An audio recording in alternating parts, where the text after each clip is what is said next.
Recovery Roundup. Brought to you by OMG Tow Marketing. Hi, I'm Emily Oz for Tow Industry Week. It's another edition of Recovery Roundup, where we feature towing's power players take on heavy-duty jobs with expertise.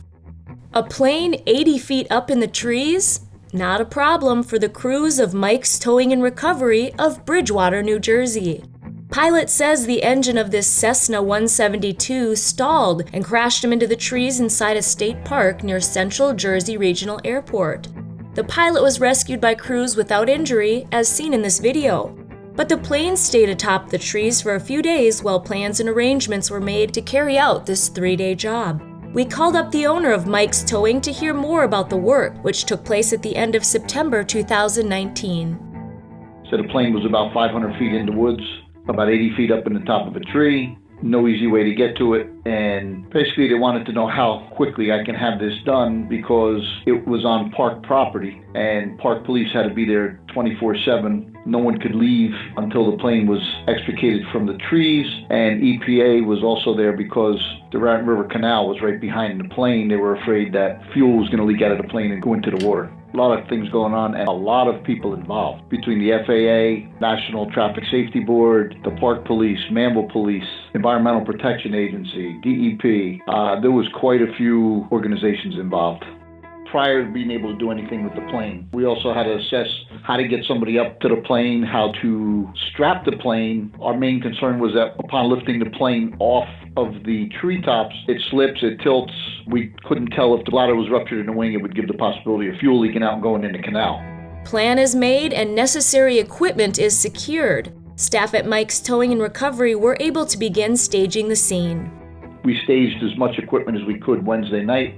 Thursday morning, 7 o'clock, we started. We cut a road in and we cleared a couple acres to be able to get the equipment in and set the plane down in a clear area. We started that 7 o'clock Thursday morning, and by 5 o'clock Thursday night, everything was clear. The FAA made it clear that we couldn't touch that plane unless they were there, but they had to be on site and witness everything, and they needed like 12 hours notice. We started about 7 o'clock in the morning. We brought a shooting boom in. I also hired Kenny from the tree service to assist me on this day because I needed him on the other side. The special piece of equipment that he has an articulating boom in it rather than just being able to shoot up straight, so much more versatile. So I hired him to come in, and I also hired a 135-foot, 50-ton crane to come in and assist for picking the plane off. And at 9:45, FAA was there. We picked the plane off. By 10:15, the plane was on the ground. We put straps on the plane. We walked it out to the street. We put it on my landau. The police were nice enough to close the roads for us. We put it on our landau wings intact. We drove it to the airport, lifted off our landau, and put it in the hangar. So it was a very smooth recovery, and everything went as planned, not one glitch. The two biggest challenges were being able to get all of our equipment in position to be able to work on the airplane. The second was because it was in the trees, we had men on both sides of the plane that needed to run the straps or hook the straps up accordingly to where they needed to be around the plane and back up to the cable, the wire rope on the crane. And they couldn't actually see each other because they were on opposite sides. So we were using boat poles and radios to communicate. Everybody involved in this recovery had radios on, and I was coordinating everything, talking to everyone. They were talking, the guys up next to the plane were talking to the crane operator. It was just a total communication. We had the right people in the right positions and the right equipment. It actually made the job look pretty easy. Yeah, I owe a lot to my crew. My guys have been with me, guys have been with me 35 years. You know, the average employee with mine that does recovery work with me has probably been with me 20 years, 25 years. So we're all experienced. They do a phenomenal job.